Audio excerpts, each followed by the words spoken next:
You ready? Shakespeare is looking down on us. The That's playwright right. is looking down on us. Good.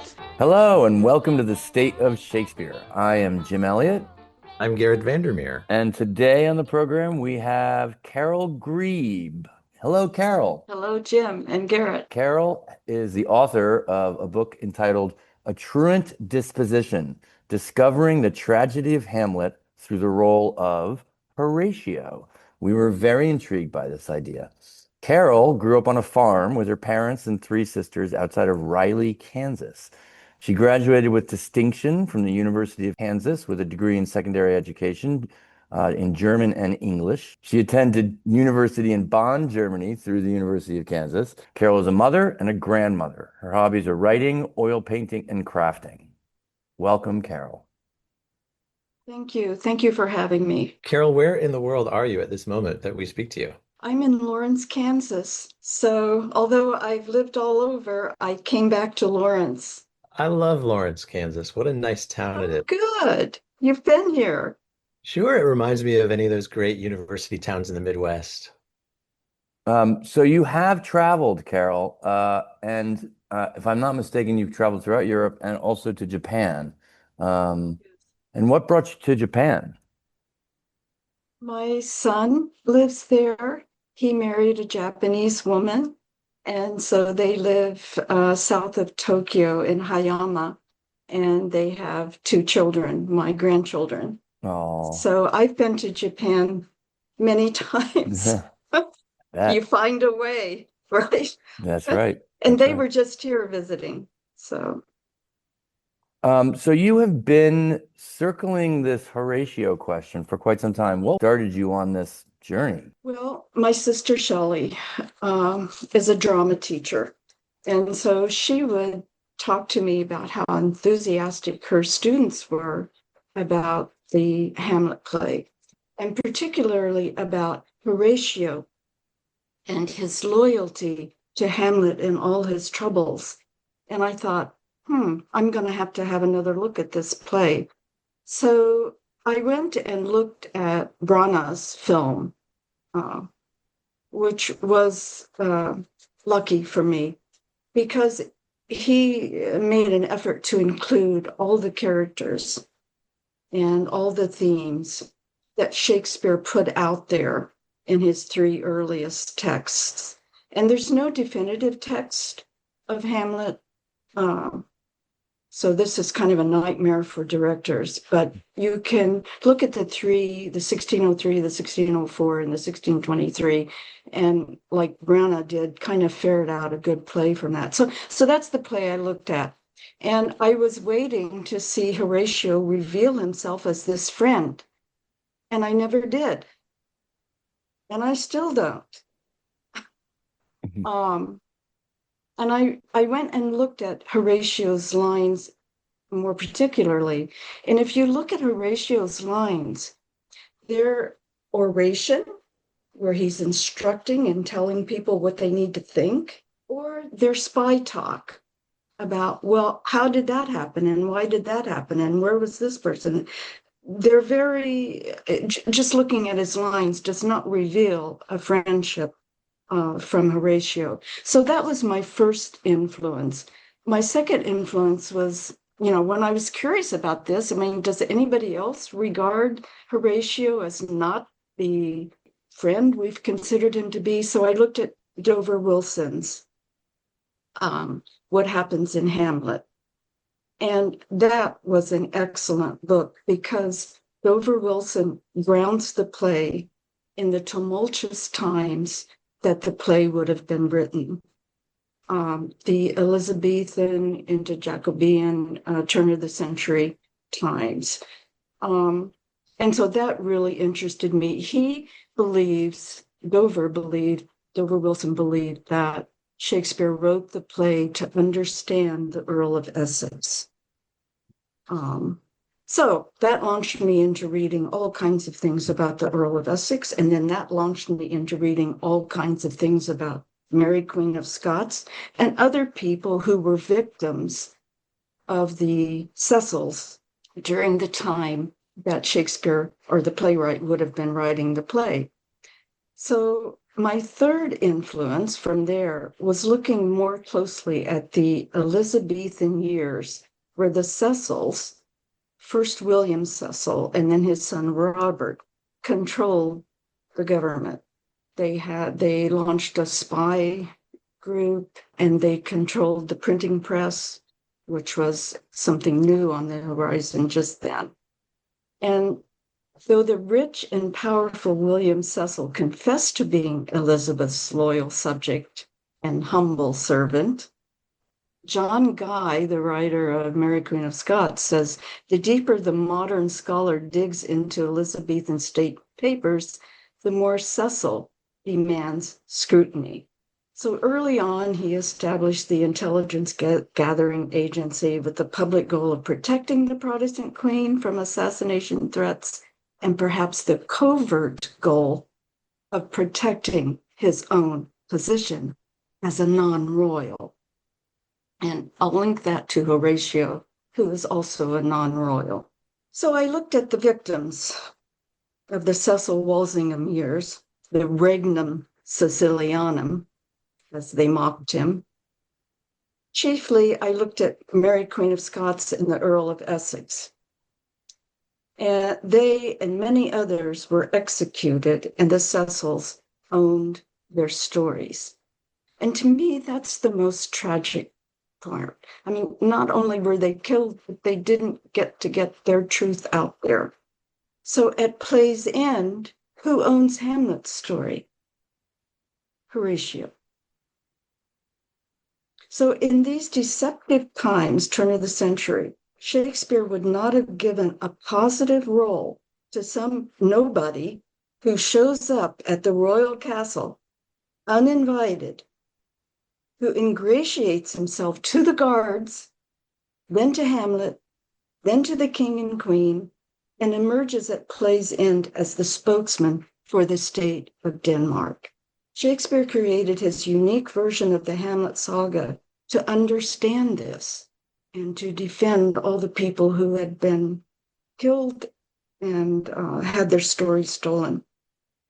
This masterpiece of a play deserves to be seen as Shakespeare intended.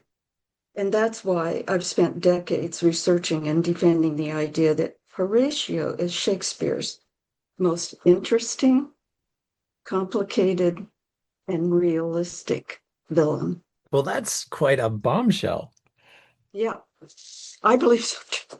So you're casting Horatio as potentially the mastermind and maybe even the protagonist of Shakespeare's play Hamlet. I believe Horatio shows up as an opportunist. When he and Hamlet are students at Wittenberg, Horatio has ingratiated himself to Hamlet there. I mean, Hamlet barely recognizes him when he shows up at Elsinore, but he knows he's been drinking with them, or he's probably been at a table with drinking friends. So Horatio would have known that Hamlet was the heir apparent to the Danish throne and was hopeful he could ride his coattails into power in Denmark. And this reflects a possible model for Shakespeare's character of Horatio, and that would be Horace, the Roman Horace, Horatius, who sided with Brutus after the assassination of Julius Caesar. And when, by the way, Horace couldn't afford university, so his father slaved away to get him to go to university. And when he was at university, he made friends with royal people who were students there. Okay, so Horatius, sides with Brutus, and then Brutus, when he learns that another person has been killed in battle, Brutus kills himself. That's the Roman thing, right? He takes his own sword. Horace, runs away from the battle and runs back home to Rome, where he makes friends with his former enemies and becomes, the state orator, the state poet. in Rome. So I believe there are parallels there that Shakespeare may have worked with. So anyway, Horatio sees Hamlet as a possible way to gain power. He's an opportunist. Now, where a director takes this is up to a director. So Othello, the play Othello, is often referred to as the Iago show. And so you might be suggesting that the play Hamlet is now should be referred to as the Horatio show. Well, yes and no. I mean, the point is Horatio forwards the death of Hamlet one way or another, and then owns his story.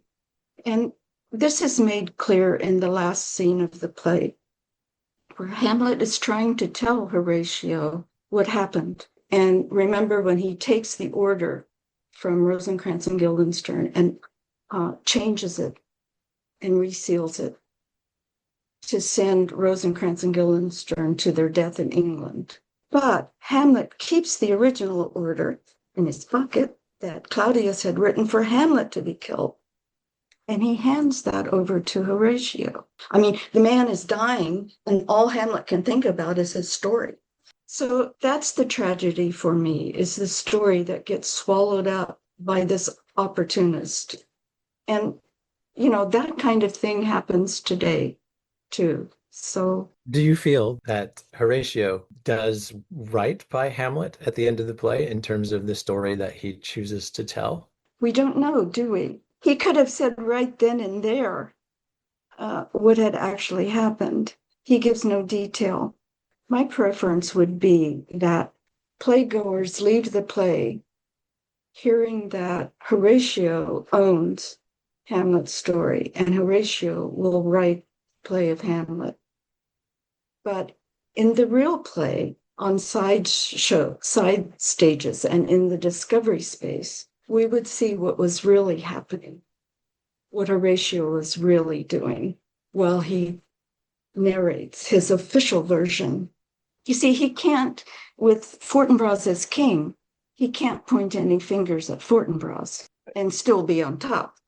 And his idea is to be on top. Well, it's very politically intriguing. And I think it's, it's what you said a couple of times, which is it's the director has to sort of try to figure out how to make these choices because it's not latently in the script. And you mentioned that you had someone direct Hamlet Yes. according to your version. And how did that go? You say it's not blatantly in the script.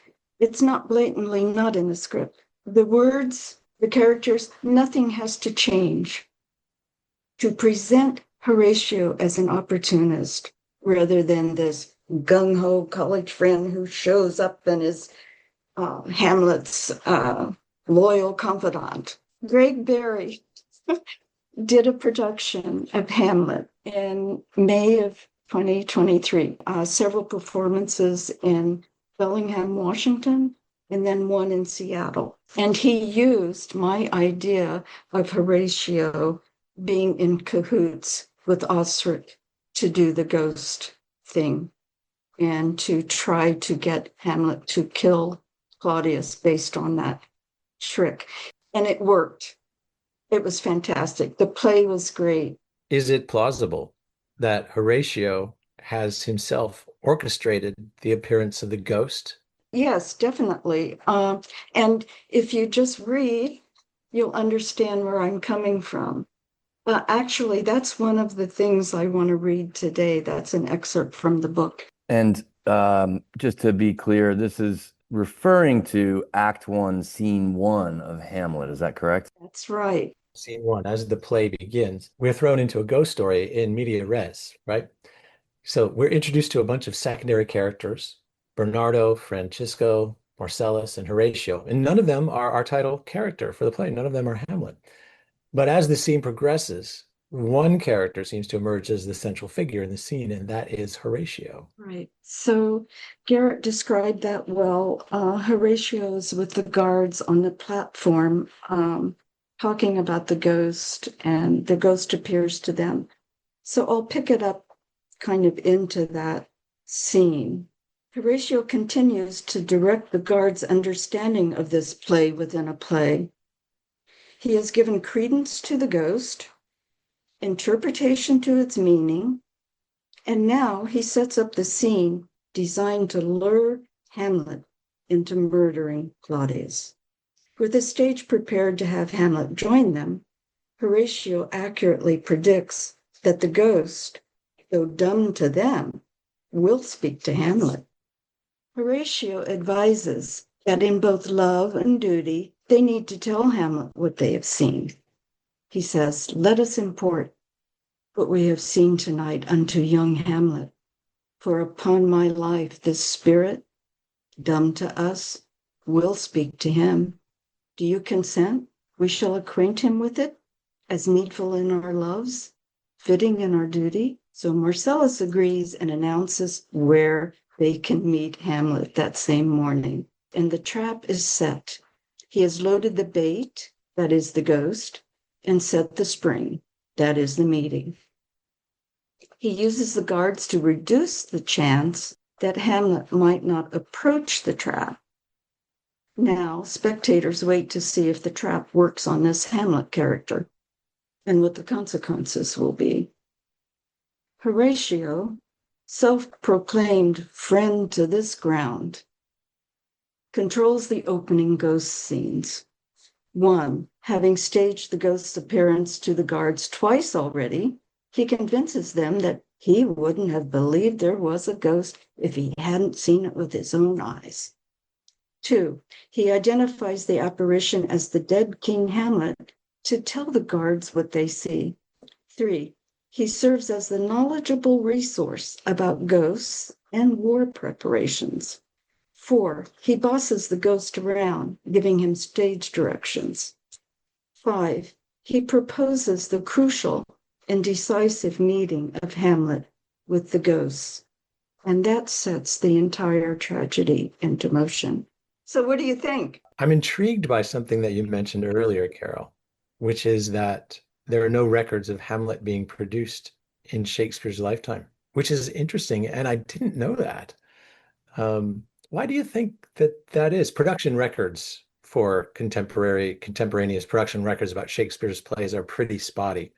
And the immediate thing that jumps to mind is that a portrayal of a regicide on stage would have been very problematic. For what it's worth, the official first production in quick search is 1600 by the Lord Chamberlain's men at the Globe, 16 or 1601. But what you're saying is that there's no record of that. That's just Yes, and I've spoken with the people at the Globe and they agree there's no official record. That's just an idea. Do you think that there will be specific reasons why this play might have been suppressed in 1600, 1601? Well, I believe, like I said in the beginning, I believe Shakespeare wrote this to point the fingers at the Cecils and their control and the people they killed and tortured and the stories they maintained. So that would not have been a particularly popular thing for the people to accept at court. And also there was the Office of the Rebels. They had very tight controls on what could be played at court. And like Jim said, the idea that regicide may have been, well, regicide was a huge part of that play, may have kept it from being performed. And in the book, I also have a chapter on possibility that the playwright may have used optical illusion to project the ghost, because that was an emerging technique in the theaters. And if you could exclude light, like at Blackfriars Theater, you could project a ghost, and that would add another dimension to the things the playwright was trying to accomplish. But also, optical illusion, what they called it conjuring, was also forbidden in plays. So that could have been another stopping point. There is, in Shakespeare's lifetime, the possibility that the Hamlet play was performed on a ship offshore, but that's never really been verified. I note that in my book, but that's so I think, the fact that it wasn't performed officially during Shakespeare's lifetime is another interesting part about the play that could reveal Horatio as an opportunist. Well, the plays of William Shakespeare and the circumstances of their writing and all of the intrigue that was attendant upon their creation has always been fertile ground for conspiracy theories. Carol, thank you for introducing us to another intriguing conspiracy theory. Before we wrap things up, I'll ask you about the most famous conspiracy theory, and that is the authorship question. I'm going to sign off right now. No, I'm kidding. Ah, yeah, I don't go there because you make enemies if you do. I'm waiting for the evidence. I believe there are good arguments on both sides, but professionally or as an author, I don't go there because I don't want to close people's ears. Well, that is a very circumspect answer. Your answer brings to mind Hamlet's description of Horatio, where you refuse to be fortune's fool. Can I read? Yes, please. Okay. So this is Act 3, Scene 2. Again, this is from the staging suggestions. Yeah, just for context, this is when the famous scene where Hamlet is talking to the players. Yes. Horatio just pops up out of nowhere. For the second time in the play, Hamlet seems surprised to see Horatio with his "Would ho, Horatio," at line 49. Has Horatio been there throughout the scene but partially hidden? Has he just appeared out of nowhere? Hamlet describes Horatio in about 20 lines as one who takes fortune's buffets and rewards with equal thanks. He's not passion's slave. Hamlet tells him that nothing seems to bother him. Horatio is dispassionate, suffers nothing, accepts bad and good with indifference, equal thanks, and will not be played upon. These lines are generally heard as compliments, but these could also be heard as a list of developmental weaknesses in one with limited compassion. Remember, he's just been with the passionate players. Hamlet anticipates Horatio will hear these words neither as praise nor as weaknesses. Hamlet pauses after, "Dost thou hear?" Horatio has no response. He pauses again after, "I will wear him in my heart's core." Horatio makes no response. Hamlet rephrases, "I, in my heart of heart," and waits, but still no response. Finally, speaking clearly as if to a foreign speaker, Hamlet emphasizes, "As I do thee." Horatio, as if deaf, can offer no reply in kind. Said virtues are like notes beyond Horatio's hearing range. But that, when Hannah Arendt talks about evil people not really getting how evil they are, that's kind of where I put Horatio in a way. Well, what I find really interesting about all of this is how Shakespeare, I mean, it's just another example of how Shakespeare is so open to interpretation and given the right director and the right reading of a text, you can take these texts in so many different ways. And I think that's just, and I've never heard this particular way, and so I find it super intriguing, and I would love to see it play out on the stage. Thank you. Carol, thank you so much for joining us today. Thank you so much for having me. I really enjoyed this. I'm Garrett Vandermeer. And I'm Jim Elliott. Thank you for listening to The State of Shakespeare. And that's how we wrap things up, Carol. Thank you so much. Thank you. Thank you. You got me thinking about the play and about Horatio and just putting my imaginary director's cap on. The way that it describes Good. Horatio as being dispassionate makes me feel like, oh God, wouldn't it be interesting to see a production where Horatio is played as neuroatypical, but not necessarily malign? Do you know what I mean? Exactly. Like Right. Danny Pudi from Community, if you know the character, Mhm. but your description of that interchange, uh, that tacit interchange in that great Exactly. Hamlet's is really, really revealing and shows Thank uh, you. and it just shows how a deep dramaturgical dive can uncover so many hidden gems in the text. It was a labor of love. It was a dive of love. So That's I great. tell you that reading about those historical figures, there was no end to that.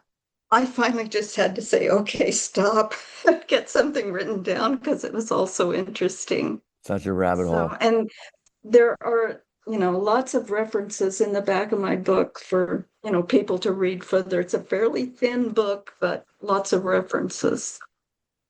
Like any labor of love, it's never finished. It's merely abandoned. Yeah. There you Exactly. go. And getting ready for this interview made me think, do I want to put out another edition? Then I thought, no, no, no, no. Carol, it's a delight. We're so Thank glad you. to have to connect and talk Yeah. about this subject. I'm so glad you reached out. Thank you. Bye bye. Thanks for joining us for the State of Shakespeare podcast. We invite you to visit stateofshakespeare.com for more episodes, information about each of our guests, and the Shakespeare text you heard on the program, and much more. And we welcome you to join the discussion by liking us on Facebook. That's www.stateofshakespeare.com. Thanks for listening.